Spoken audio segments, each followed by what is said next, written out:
네, 3시에 만나요. 금요일 코너입니다. 목사님 알려주세요. 이 시간은 평소 신앙생활에서 또 성경에서 궁금했던 내용들을 목사님께 여쭤보는 시간입니다. 이 시간 우리의 궁금증 풀어주실 양동제일교회 곽근용 목사님과 함께합니다. 목사님 안녕하세요. 네, 안녕하세요. 네, 이 죄에 대한 질문들 중에 정말 참 많이 들어왔던 질문이 하나 있었습니다, 목사님. 그 말인즉슨 이 문제로 고민하고 계시는 분들이 참 많다는 이야기일 텐데요. 네, 목사님, 바로 술은 죄인가요? 음주는 죄인가요? 였습니다. 이 딱히 술 말고도 사실 담배 이런 것들도 있었고요. 여러 가지 성경에 나와 있진 않는데 이게 죄냐 아니냐 그 문제를 두고 고민하시는 분들이 많이 계신 것 같았습니다, 목사님. 그래서 술은 죄인가요, 목사님? 먼저 이 질문을 한다는 건 뭐냐면 네. 술을 전혀 안 마시는 사람들은 이 질문 안 해요. 아무래도 이제 고민할 여지가 없으니까. 그러니까 그 세상과 경건 사이의 중간선에서 회색지대에서 있는 사람들. 직장 생활 하는데 회식할 때면 꼭 술이 나오거든. 그렇죠. 그런 마음이 너무 불편해요. 맞습니다. 또 친구들과 자주 어울리는 거를 좋아하는데 친구들 만나면 꼭 술집에 가야 되고 저도 그런 경우들이 꽤 있어요. 그렇죠. 그러기 때문에 이걸 분명하게 하는 게 좋아요. 그래서 이 질문은 정말 좋은 질문이고 그런데 이제 이게 한 3, 40년 전까지 20, 30년 전까지만 해도 이 질문은 좋은 질문이었어요. 근데 지금 이 질문은 신앙에 대한 질문은 안 해요. 그래요, 목사님. 이제 이거를 분명하게 하기 위해서 한국 교회가 왜 술, 담배를 금지시켰는가를 알아야 돼. 대충 우리는 알고 있는데 한국 교회에서 술, 담배, 마약 아주 철저하게 금지시켰던 분들이 선교사님들이에요. 언더우드 아펜셀라 선교사님이 1894년도에 최초로 부활절날 인천항에 도착해서 들어와요. 그래서 이제 황제께 아련하고 인사드리고 이제 사역을 시작하는데 그때 봤던 한국 우리 민족 조선 민족 담배에 찌들렸어요. 그다음에 두 번째로 술, 그다음에 여자 문제, 축첩 문제였어요. 근데 이거는 왜 그랬느냐면 담배는 일제 식민지 통치로 일본 제국이 의도적으로 퍼뜨린 거예요. 그 직전에 뭐가 있었냐면 중국의 청나라 때 제일 문제가 아편이었어요. 그래서 영국하고 전쟁했잖아요. 아편 전쟁이 있었을 정도로 중국 사람들이 전부 아편을 피는데 아편이 뭐로 돼 있었냐? 아편련이었어요. 그러니까 담배로 돼 있었어요. 그래서 담배를 긴 담배 곰방대가 피는 영화들 가끔가다 보잖아요. 네, 맞아요. 근데 이것으로 인해서 중국 사람들의 그 영혼이나 심정이 다 망가진 거예요. 그거를 일본에서 수입해서 한국에 막 무작위로 뿌린 거예요. 그러니까 한마디로 식민지 통치하기 편하잖아요. 그렇죠. 사회 질서를 좀 무너뜨리려고. 생각을 마비시키는 거니까. 그러니까 담배와 아편은 항상 연결됐었어요. 그걸 보니까 너무 선교사님들이 참담한 거예요. 두 번째 보니까 젊은이들이 술을 너무 마시는 거예요. 담배는 그 당시 선교사들의 기록에 의하면 10살, 11살 어린아이들에게까지 그렇게 많이 보편화됐었다고 그래요. 예. 그래서 이거 안 되겠다. 술은 뭐하고 연결됐냐면 이 기생문화하고 연결됐어요. 그렇죠. 우리 그 조선 민족에게 이렇게 쭉 내려왔던 술과 기생문화와 연결돼서 양반들이 축첩하는 거하고 연결된 거예요. 그러니까 나라 잃은 서름에서 젊은이들이 도피할 수 있는 게 술밖에 없었던 거예요. 이곳에서 흥을 찾자. 그러다 보니까 술 하다 보니까 자제력을 잃고 또 축첩을 하고 불륜이 일어나고 그러니까 이것을 선교사님들이 봤던 거예요. 그러니까 도저히 이건 안 되겠다. 그래서 1895년도에 장로교에서는 세례 조건으로 네. 금주 금연을 오. 세례 조건으로 딱 내세웠어요. 네. 술과 담배는 금지. 네. 또 1897년도에 감리교에서도 세례 조건으로 세례 받으려면 금주 금연을 끊고 와라. 네. 그래서 거듭난 그리스도인들의 모임인 교회에 새로운 윤리가 필요하다. 거듭난 그리스도인들에게 있어야 될 경건한 윤리가 필요하다. 네.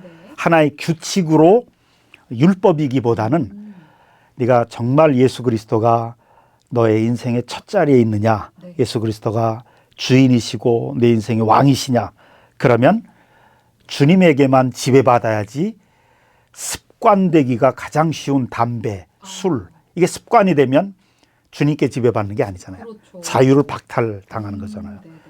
그러니까 술에 지배받고 담배에 지배받는 이것을 끊어라. 네. 그래서 이제 교회 세례받는 조건으로 금주 금연이 왔어요. 그렇군요. 그러면서 시작한 게 이제 교회에서는 국채 보상 운동을 했어요. 네. 일본의 식민지 통치에 의해서 제일 많이 국민들의 이 정신이 완전히 썩어지고 있으니까 네.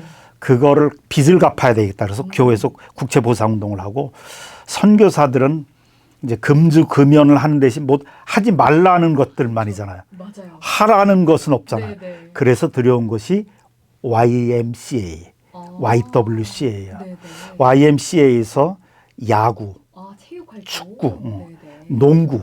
그때 서양 선교사님들에 의해서, 미국 선교사님들에 의해서 들어온 이 젊은이들이 거기에 땀을 흘릴 수 있고 뛸 수 있는 그런 것으로 나갔죠. 그래서 YMCA, YWCA 운동은 정말 우리 민족에게 큰 역할을 했어요. 그러네요. 건전한 방향으로 그럼요. 이끌어갔네요. 네. 그렇죠.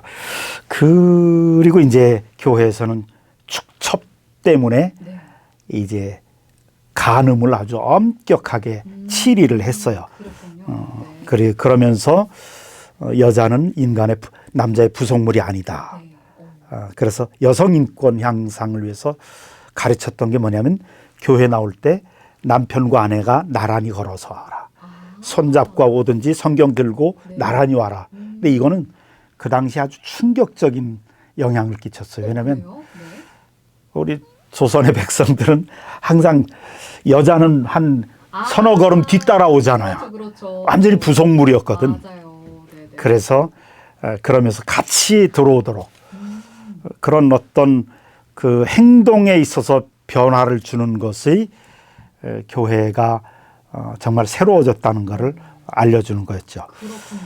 그렇군요. 그런데 이제 그렇게 시작됐어요. 네. 죄다 아니다를 떠나서 네. 우리 나라를 사랑하고 구출하기 위해서 그렇게 시작했는데, 네. 이제 술 그러면 뭐 이 포도주를 말하잖아요. 맞아요. 포도주나 뭐 맥주. 네. 근데 포도주에 관해서는 이제 잘 받아들여야 됩니다. 네. 두 개가 다 있어요. 축복으로, 저주로. 오. 성경에 그래요? 서로 모순되는 것 같이 보이는 하나님의 메시지가 있어요. 보세요. 내 포도즙 틀에 넘치도록 축복하겠다. 이거 축복이잖아요. 그렇죠. 예수님이 가나의 혼인잔치에서 포도주를 네. 물로 포도주를 만들어 주셨어요. 그러셨죠. 그래서 그 가정에 기쁨이 사라지지 않고 기쁨이 넘치고 즐거움과 행복이 배가 됐잖아요. 네. 그래서 성경에는 포도주 하면 축복과 행복과 기쁨, 삶의 풍요로움을 상징하는 것이었어요. 그렇군요. 또 한 가지는 포도주는 약용으로도 썼어요. 오, 네. 디모데에게 사도 바울이 이제는 네 자주 나는 위장병을 위해서 포도주를 좀 쓰라. 그래서 축복의 상징으로 또 약의 상징으로도 그렇게 했어요. 네. 그런데 이제 또 한편에서는 이제 그 이사야 25장에서도 축복의 저기로 나오고, 레위기에서도 포도주는 하나님께 드리는 헌물로 포도주가 나와요. 네. 그런데 또 한편에서는, 또 잠언에서 보면 네. 포도주에 취해버리면 자기 의지, 지배받아요. 성령님께 지배받아야 될 거듭난 사람들의 인격을 지배하고 습관화시키고 체질화시키고 삶을 파괴시키는 게 술 취하는 거잖아요. 그래서 술 취하지 말라. 이는 방탕한 것이다. 주님이 지배하시는 삶이어야 될, 주님이 지배하셔야 될 우리 의지, 인격, 또 감정 이런 것들이 술의 지배를 받는 것은 인격 파괴, 또 가정의 파괴, 신앙까지도 파괴된다. 그럴 수 있죠. 네. 그리고 또 맥주는 중세 시대에 1400년대인가 그 유럽에 그 패스트가 확산돼 가지고 300만 명인가 이상을 죽었어요. 유럽의 인구도 적었을 때인데 엄청나게 많은 유럽 사람들이 죽었어요. 그때에 안 죽었던 사람들이 누구냐? 맥주를 마셨던 사람. 왜 그러냐면 이 유럽의 물은 굉장히 더럽잖아요. 석회질이 많고. 그래서 그냥 마시는 식용수는 그 석회질 많은 더러운 물을 마시는데, 오염된 물을 마시는데, 맥주는 그 당시에 맥주를 만드는 공정 과정에서 끓였나 봐요. 그 물을 끓인 것으로 맥주를 만들었으니까 그래서 그 패스트에서 살아남기 위해서 맥주를 사용하는 교회에서. 그래서 지금 캐톨릭에서는 그런 거 자유롭게 마시잖아요. 제가 이제 콩고에 선교사 할 때 벨기에 사람들의 수도원에 가서 한 일주일 동안 머문 적이 있었어요. 어느 지역에 가서 전도 집회하려고 이제 들어갈 데가 없어서 수도원에 들어가서 그분들에게 얘기하고 거기서 머물고 있는데, 그분들이 저녁 때만 되면 매일같이 맥주 마시고 포도주 마셔.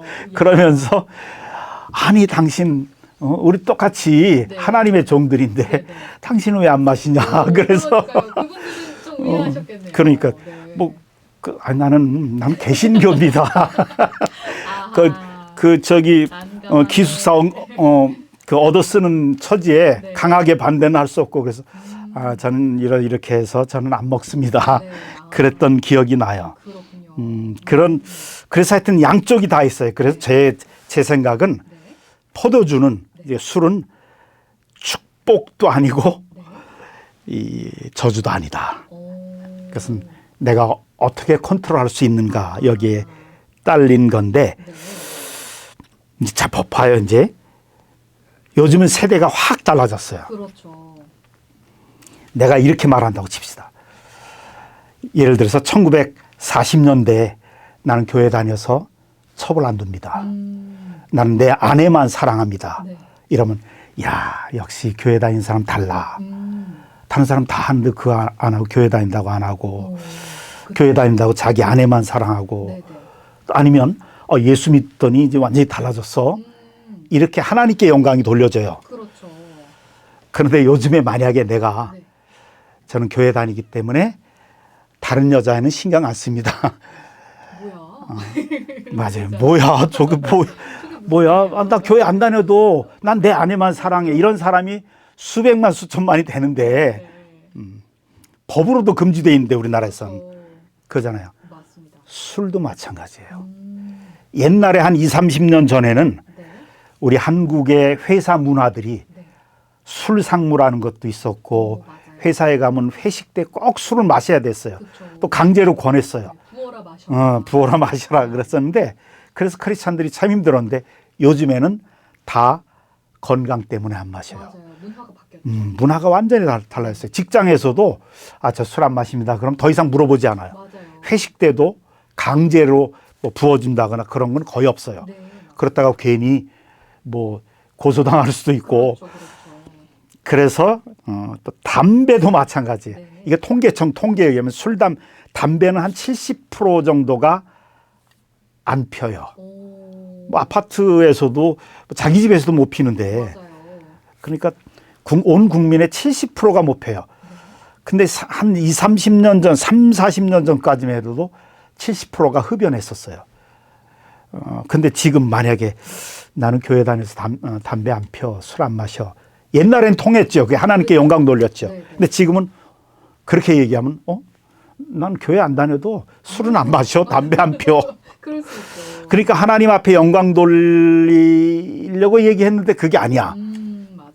무슨 얘기인 줄 알죠? 네. 지금 술, 담배의 문제는 신앙의 문제가 아니에요. 옛날에는 신앙의 문제였지만 지금은 건강의 문제예요. 그러니까 자신이 판단해서 내가 그냥 거기까지만. 그렇죠. 이건 건강의 문제다라고 하는. 근데 이제 우리 그리스도인들은 또 그 고린도전서 8장에 보면 모든 것이 가하나 다 덕이 되는 건 아니다. 초신자들이 야, 저 집사님이 장로님이 저 술 마셔? 그러면 초신자들의 신앙에 방해가 되니까 걸림돌이 되니까 덕스럽지 않게 되죠. 그래서 나는 마실 수 있지만 안 마시겠다 하는 게 사도 바울 성경이 우리에게 가르치는. 그냥 지혜롭게 하는 게 좋아요. 예를 들면 우리 목사님들끼리 어디 가서 식사할 때가 있었어요. 몇 명이 갔는데 광주에 가서 식사하고 있는데 갑자기 주인이 와서 술은 뭘로 할까요? 그런데 이제 어떤 분이 나 어제 끊었는데 농담으로 난 차를 가져와서 내가 차 운전해서 안 됩니다. 이렇게 지혜롭게 그때 봐서 그래요. 이거를 술이 죄냐 아니냐 이렇게 바라보기보다는 그런 문제가 아니라 목사님의 말씀처럼 지혜롭게 그렇다고 이제 이 방송 나가서 술 마셔도 되는구나 할 분은 안 계시겠죠? 그렇죠. 맞습니다. 지혜롭게. 그게 사실은 그렇게 생각할까 봐 겁나는데 그렇게 생각하지 않으실 줄 믿습니다. 우리는 덕을 맞습니다. 세우는 게 더 중요하니까. 또 바깥 이제 크리스천이 아니신 분들이 보시기에 왜 저래? 이런 손가락질은 받지 맞습니다. 말아야겠다라는 생각도 들고요. 그래요. 또 취해서는 안 되겠다 이런 생각도 듭니다. 우리 방송 가족 여러분들께서 지혜롭게 잘 하실 줄 믿습니다. 죄냐 아니냐 이런 논의는 이제 끝. 이렇게 정리하도록 하겠습니다. 좋습니다. 목사님 오늘 사실 몇 개 질문이 더 남아 있는데 이 죄에 대한 질문들 몇 개 더 있거든요. 다음 시간에 우리 또 계속해서 이어서 만나보도록 하겠습니다. 목사님 감사합니다. 감사합니다.